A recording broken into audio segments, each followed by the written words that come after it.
Hello नमस्कार मित्रांनो, A to Z Marathi and fun या चॅनलमध्ये तुमचं स्वागत आहे। आजचा व्हिडिओ मकर संक्रांती विषयी होणार आहे मित्रांनो। मकर संक्रांतीचं महत्त्व मी तुम्हाला या व्हिडिओमध्ये सांगणार आहे, त्याविषयी भौगोलिक संदर्भ पण सांगणार आहे। मकर संक्रांतीच्या आदल्या दिवशी भोगी का साजरा करतात, प्राचीन ग्रंथातील उत्तरायण याचं महत्त्व काय आहे, तिळगुळ याचं महत्त्व काय आहे, त्या दिवशी कोणकोणत्या ठिकाणी यात्रा भरतात हे पण सांगणार आहे।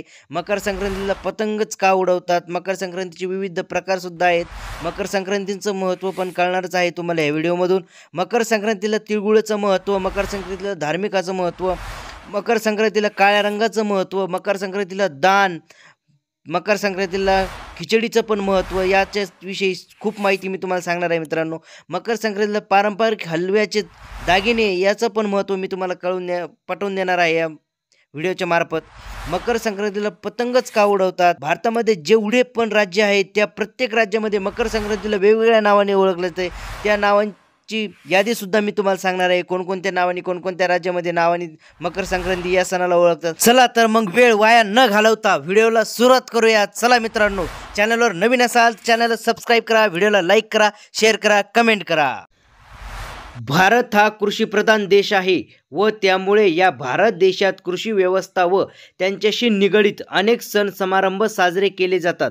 त्याचप्रमाणे मकर संक्रांत हा जानेवारी महिन्यात व हिंदू पंचांगाप्रमाणे पौष या 10व्या मराठी महिन्यात येणारा शेती संबंधित सण असून सौर कालगणनेशी संबंधित असा हा महत्त्वाचा भारतीय सण आहे। या दिवसामध्ये शेतात आणि मळ्यामध्ये आलेल्या धान्यांचे वाण स्त्रिया एकमेकांना देतात। हरभरे, ऊस, बोरे, गव्हाच्या ओंब्या, तीळ अशा गोष्टी भरून त्या देवाला अर्पण करतात। बायका उखाणे घेतात व एकमेकांना तिळगुळ घ्या, गोड गोड बोला असे म्हणतात। मकर संक्रांतीला महाराष्ट्रात नुसतेच संक्रांत म्हणतात। मकर संक्रांती, उत्तरायण, माघी संक्रांती, ज्याला पश्चिम बंगालमध्ये मोकोर सोनक्रांती म्हणून ओळखले जाते आणि नेपाळमध्ये माघे संक्रांती, येथे संक्रांती म्हणजे हस्तांतरण, हा दिवस सूर्याचा मकर राशीत संक्रमण दिवस मानला जातो।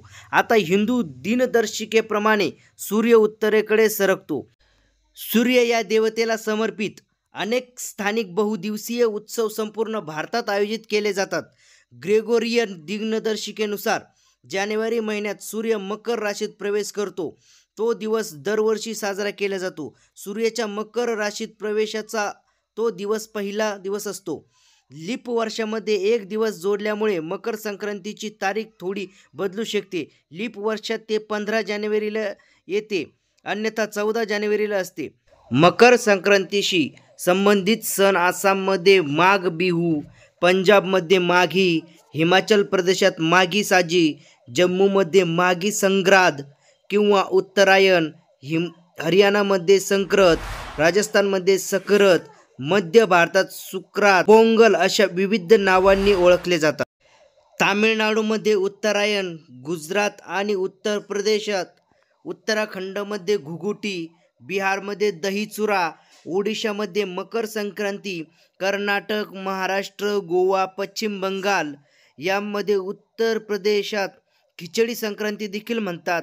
उत्तराखंड, ज्याला उत्तरायण देखील म्हणतात, किंवा सोप्या भाषेत आंध्र प्रदेश आणि तेलंगणामधील संक्रांती, माघे संक्रांती, नेपाळमध्ये सोंगक्रांत, थायलंडमध्ये थिंगयान, म्यानमारमध्ये मुहन सोंक्रांत, कंबोडियामध्ये आणि शिरूर सेनक्रांत अशा प्रकारे मकर संक्रांती या सणाला वेगवेगळ्या प्रकारे ओळखले जाते। मकर संक्रांती हा सामाजिक सण आहे।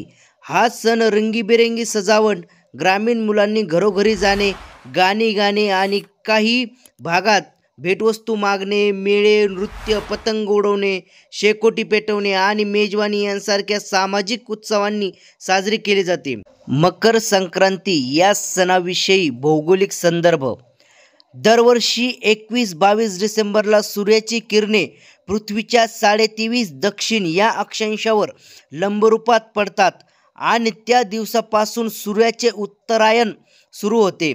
इसवी सणाच्या सुरुवातीच्या वर्षात सूर्य त्याच सुमारास मकर राशीमध्ये संक्रमण करीत असे, त्यामुळे 23.5 दक्षिण या अक्षवृत्ताला मकरवृत्त म्हणू लागले। पुढच्या काळात सूर्याच्या उत्तरायणाची सुरुवात 21-22 डिसेंबरलाच होत राहिली.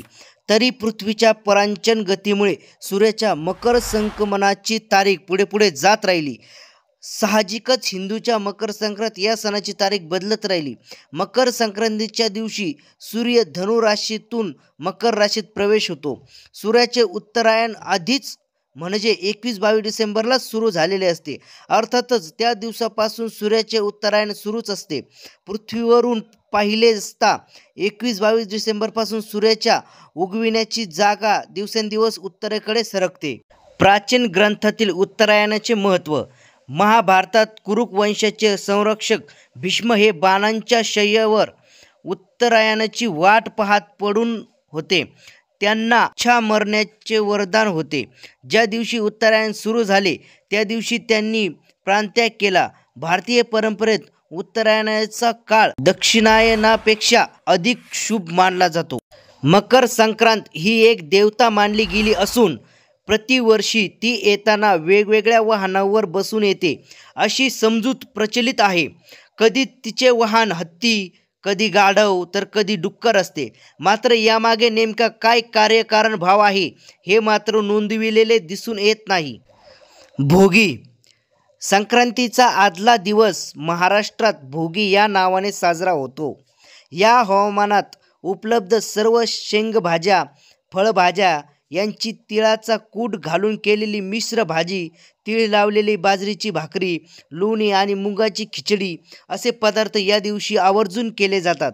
संक्रांतीच्या दिवशी गुळाची पोळी आणि तिळगुळाचे विशेष महत्त्व असते. मकर संक्रांत व तिळवण यांचे महत्त्व. नवविवाहित वधूचे हळदी कुंकू विवाहानंतरच्या प्रथम संक्रांतीला करण्याची प्रथा आहे. तिला यासाठी काळी साडी भेट दिली जाते. हलव्याचे दागिने मुलीला व जावयालाही देऊन त्यांचे कौतुक केले जाते. लहान बालकांनाही संक्रांतीनिमित्त काळ्या रंगाचे कपडे घालणे व त्यांना हलव्यांचे दागिने घालणे अशा पद्धती दिसून येतात. मुरे, बोरे, हरभरे, ऊसाचे तुकडे, हलवा असे मिश्रण लहान मुलांच्या डोक्यावर ओततात. अलीकडे यामध्ये गोळ्या, छोटे बिस्किटे घालण्याची हौसही दिसते. तसेच या मिश्रणामध्ये लहान मुलांची आवडती चॉकलेटही घालतात. याला बोरहाण अथवा लूट असे म्हणतात. बालकांच्या वयाच्या 5व्या वर्षापर्यंत बोरहाण केले जाते. मकर संक्रांतीच्या दिवशी कलकत्ता शहरानजीक गंगा नदी जेथे बंगालच्या उपसागरास मिळते त्या गंगासागर नावाच्या ठिकाणी गंगासागर यात्रा आयोजित केली जाते. हिमालयातील देवप्रयाग, मुनिकीर्ती, कीर्तिनगर, व्यासघाट या ठिकाणी संक्रांतीच्या निमित्ताने मेळा भरतात. या दिवशी केरळमधील शबरीमला डोंगरावर मकर ज्योतीचे दर्शन घेण्यास भाविकांची गर्दी होते. मकर संक्रांती आणि पतंग. सुवासिनी या दिवसामध्ये हळदी कुंकवाचे आयोजन करतात हे तर समजले, पण बालगोपाळांचे काय? तर मंडळी, बालगोपाळ तल्लीन असतात. आपल्या मोठ्या भावांबरोबर, मित्रमंडळींबरोबर, वडीलधाऱ्या माणसांसोबत पतंग उडविण्यात भरपूर ठिकाणी पतंग महोत्सव देखील आयोजित केला जातो. पतंग बनवण्याचे देखील शिकविण्यात येते. पतंग उडवण्याची खरी मजा आणि उत्सव पाहणाऱ्यांचा हजारो पर्यटक या दिवसामध्ये गुजरातला भेट देतात. कारण गुजरात राज्यात या दिवसामध्ये लाखो पतंगी आकाशात विविध आकारात उडत असल्याचे आपल्याला दिसते. मकर संक्रांती या दिवशी जप, तप, दान, स्नान, श्राद्ध, तर्पण आदी धार्मिक कार्यांना विशेष महत्त्व आहे. या दिवशी दिलेले दान शतपटीने वाढते आणि त्याचे फळ मिळते अशी श्रद्धा आहे. या दिवशी शुद्ध तूप आणि घोंगडी दान केल्याने मोक्षप्राप्ती होते असे मानले जाते. मकर संक्रांतीच्या दिवशी गंगेत स्नान करणे आणि गंगेच्या तीरावर दान करणे अत्यंत शुभ मानले जाते. या सणाला तीर्थराज प्रयाग आणि गंगासागर स्नानाला महास्नान असे नाव देण्यात आले आहे. सामान्यतः सूर्य सर्व राशींवर प्रभाव टाकतो, परंतु सूर्याचा कर्क आणि मकर राशीत प्रवेश धार्मिक दृष्टिकोनातून खूप फलदायी आहे. मकर संक्रांती हा भारताचा मुख्य सण आहे. मकर संक्रांती संपूर्ण भारत आणि नेपाळमध्ये कोणत्या ना कोणत्या स्वरूपात साजरी केली जाते. पौष महिन्यात जेव्हा सूर्य मकर राशीत प्रवेश करतो तेव्हा हा सण साजरा केला जातो. सध्याच्या शतकात हा सण जानेवारी महिन्याच्या 14व्या किंवा 15व्या दिवशी येतो. या दिवशी सूर्य धनु राशी सोडून मकर राशीत प्रवेश करतो।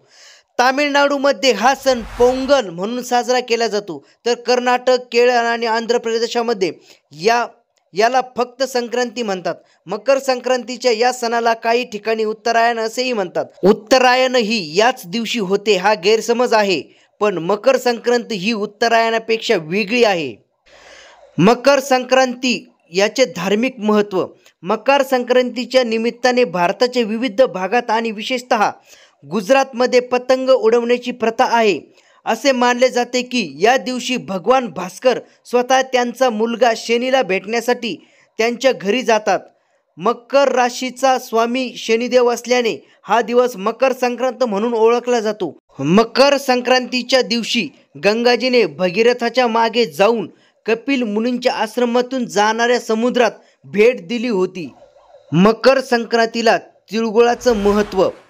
तिळगुळ घ्या आणि गोड गोड बोला यामागील शास्त्रीय कारण म्हणजे तीळ आणि गूळ हे उष्ण पदार्थ आहे आणि थंडीमध्ये शरीराला उष्ण आणि स्निग्ध पदार्थाची गरज असल्यामुळे यावेळी तिळगुळ बनतात आणि खातात। शिवाय या सणानिमित्ताने कटू आठवणींना विसरून गोडवा भरण्याचा प्रयत्न केला जातो। मकर संक्रांतीला काळ्या रंगाचं महत्त्व।